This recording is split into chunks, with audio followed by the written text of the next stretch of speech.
गुरु प्यारी साध संगत जी, स्वागत है आपका अपने गुरु नानक साखी चैनल पर, जहां हम जीवन, अध्यात्म और सत्य की खोज पर चलते हैं। आज हम एक ऐसे सवाल की गहराई में उतर रहे हैं जो शायद हर इंसान के दिल में कभी न कभी जन्म लेता है। आखिर अच्छे लोगों के साथ ही बुरा क्यों होता है? क्यों वे लोग जो किसी का दिल नहीं दुखाते, जो जरूरतमंद की मदद करते हैं, जो सच बोलते हैं, जो किसी की गलत कमाई नहीं खाते, जो रब का नाम लेकर चलते हैं, वही ज्यादा ठोकरें खाते हैं? क्यों उनके रास्ते में मुश्किलें आती हैं, उनके मन में घाव बनते हैं और उनकी आंखों में आंसू, जबकि दूसरी तरफ हमें वह लोग दिख जाते हैं जो चालाक हैं, कपट से कमाते हैं, धोखे से खेलते हैं और फिर भी दुनिया उनके आगे झुकती नजर आती है। इस असमानता को देखकर कई बार दिल कह उठता है कि क्या रब सचमुच हमारे साथ है या हम अकेले ही संघर्ष कर रहे हैं? क्या दया और ईमानदारी दुनिया की भाषा ही नहीं रही? पर संगत जी, सतगुरु हमेशा हर कदम पर हमारे साथ होते हैं और इस वीडियो में हम समझने की कोशिश करेंगे कि असल मायने में यह कठिनाई क्या संदेश लेकर आती है। रब किस तरह अपने नेक बंदों को तैयार करता है, क्यों तकलीफें गले पड़ती हैं और क्यों अच्छे लोग वही ठहरते हैं जो दुनिया का सहारा बनते हैं। तो आज आप और हम मिलकर इस गहरी आध्यात्मिक सच्चाई की तलाश करेंगे, क्योंकि कभी कभी जो दिखता है वह पूरी कहानी नहीं होता और जिस राह पर नेक लोग चलते हैं वह कठिन जरूर है, पर उसकी मंजिल सोने सी चमकदार होती है। तो चलिए कहानी शुरू करते हैं। पंजाब के जालंधर जिले के एक छोटे से गांव लोहारपुरा में एक लड़का रहता था जिसका नाम था गुरप्रीत सिंह, जिसे गांव में सब प्यार से गुग्गा बुलाते थे। बचपन से ही उसके दिल में बहुत नेकी भरी हुई थी।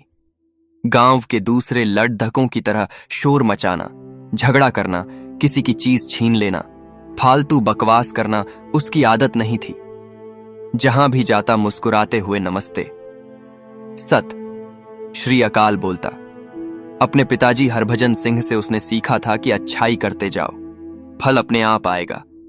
और मां जसप्रीत कौर हमेशा कहती थी, पुत्र, रब दे घर देर है अंधेर नहीं।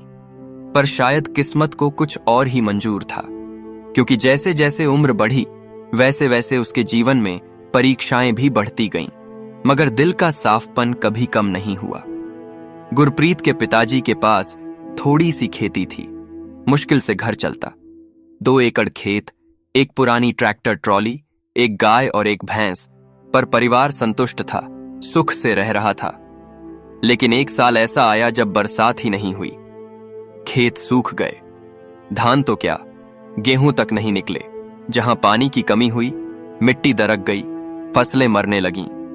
गांव के बड़े किसान जिनके पास ट्यूबवेल और मोटर थे, उन्होंने अपनी फसल बचा ली, पर गुरप्रीत जैसे छोटे किसान की उम्मीदें भी सूख गईं। उस रात जब पहली बार वो खाली खेतों को देखकर बैठा, उसकी आंखें भीग गईं। वह बोला, वाहे गुरु, मैं गलत नहीं हूं, फिर मेरे नाल बुरा क्यों हो रहा है?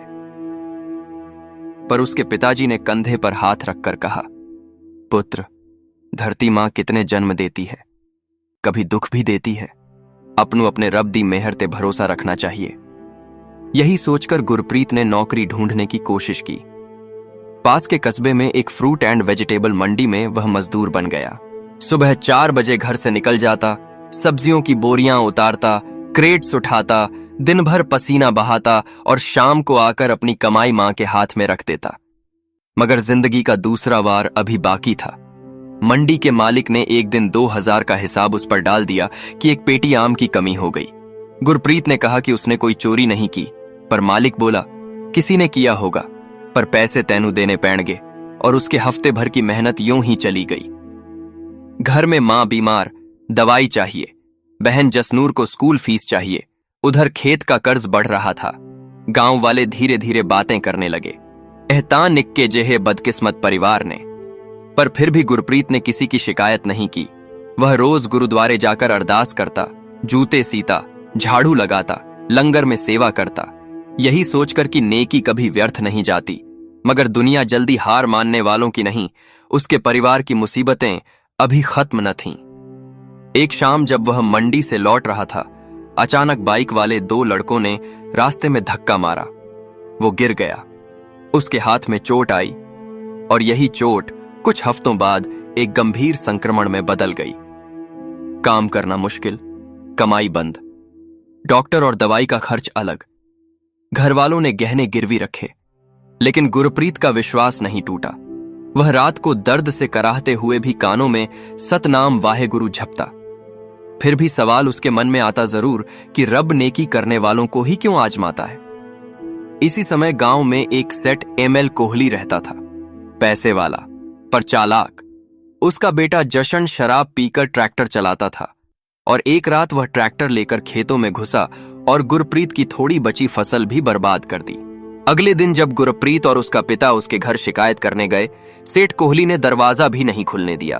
उल्टा चौकीदार से कहलवाया, फसल खराब हुई होगी, हवा या जानवरों से, मेरा बेटा नहीं गया और जाओ यहां से।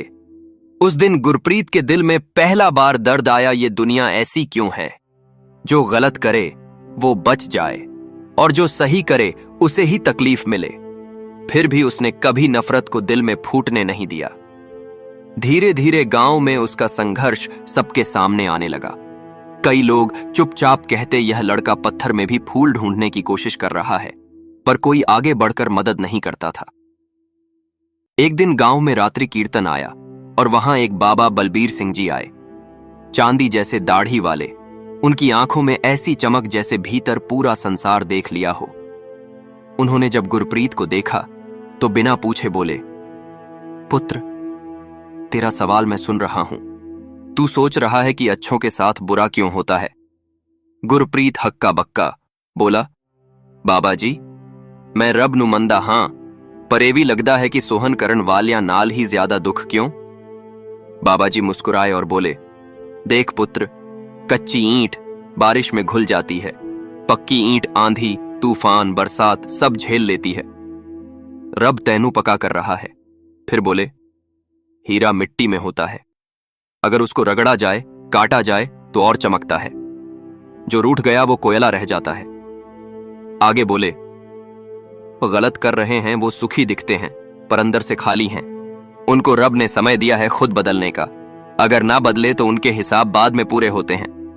फिर उन्होंने सबसे गहरी बात कही, अच्छे लोगों के साथ बुरा इसलिए नहीं होता कि वो बुरे हैं, बल्कि इसलिए कि वह बाकी दुनिया से अलग बनाए जा रहे हैं। और अंत में बोले, रब बुराई को रोकने के लिए अच्छों की परीक्षा लेता है, जो टिक गया वही अगली पीढ़ी को उजाला देता है।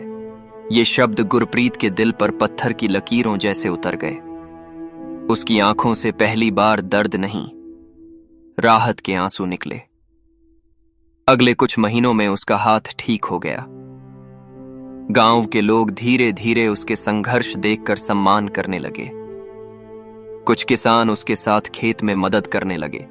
मंडी का वही मालिक जिसने पैसे काटे थे, उसने माफी मांगी और उसे स्थायी काम दे दिया। और सबसे बड़ी बात, गांव में जो अनाज वितरण योजना शुरू हुई, उसमें गुरप्रीत को प्रमुख बनाया गया, क्योंकि वह कभी दूसरों का हिस्सा नहीं खाता था। कर्ज धीरे धीरे उतरता गया, घर फिर से खुश होने लगा।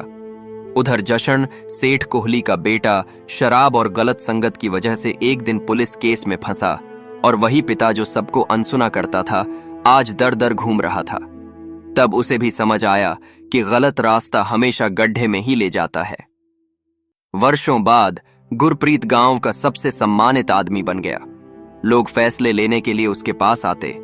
स्कूल में बच्चों को निःशुल्क पढ़ाता, बहनों की शादियों में मदद करता, और जब कोई उससे पूछता, गुग्गा बताओ तुम्हारे नाल दुख क्यों आए, वह मुस्कुराकर कहता, रब ने मुझे लोहा समझकर आग में डाला, और अब शायद उसी ने मुझे तलवार बनाया ताकि मैं औरों की रक्षा कर सकूं।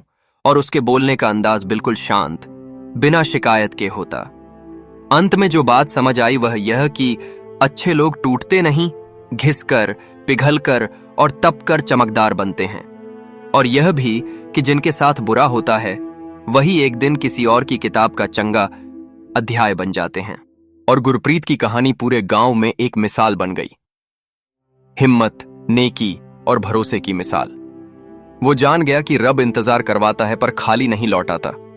जो दिल से अच्छा है उसके लिए रास्ते खुद घूमकर मिलते हैं, बस परीक्षा में टूटना नहीं है। और आखिर में जो तूफानों में खड़े रहते हैं वही असली पेड़ होते हैं, बाकी तो बस झाड़ियां होती हैं जो आंधी में उड़ जाती हैं।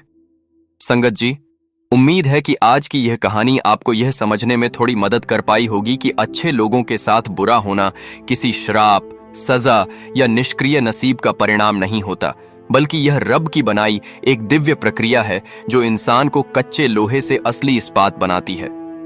जब ईमानदार और नेक इंसान पर मुश्किलें आती हैं, जब हालात उम्मीद तोड़ते हैं, जब लोग ताने देते हैं और रास्ता बंद होता है, तो यही क्षण उसे परखते हैं, निखारते हैं और गढ़ते हैं। और जो इस परीक्षा में टिक जाता है, वही आने वाले समय में दूसरों का सहारा, मार्गदर्शक और उजाला बनता है। याद रखिए, रब सच्चे इंसानों को गिरने से नहीं रोकता, लेकिन गिरने के बाद उठने की ताकत जरूर देता है। और जब दुनिया किसी अच्छे इंसान को अकेला छोड़ देती है, तब रब उसके हाथ पकड़ लेता है। इसीलिए नेकी करते रहिए, सच्चाई का रास्ता मत छोड़िए, क्योंकि कर्मों का हिसाब तुरंत नहीं, सही समय पर होता है। गलत लोग चढ़ते दिखते हैं, लेकिन गिरते भी वही सबसे पहले हैं। और अच्छे लोग देर से खिलते हैं, पर जब खिलते हैं तो पूरी दुनिया सुगंध से भर जाती है। संगत जी, आपकी दुआओं, आपके प्रेम और विश्वास के लिए धन्यवाद। आप इसी तरह जुड़े रहिए हमारे चैनल गुरु नानक साखी चैनल के साथ, जहां हम मन की उलझनों को सतनाम की रोशनी में समझते हैं और जीवन को रब की नजर से देखने की कोशिश करते हैं। अगले वीडियो तक अपना मन साफ रखें, कर्म पवित्र रखें और याद रखिए, सच्चाई कभी हारती नहीं। सत श्री अकाल।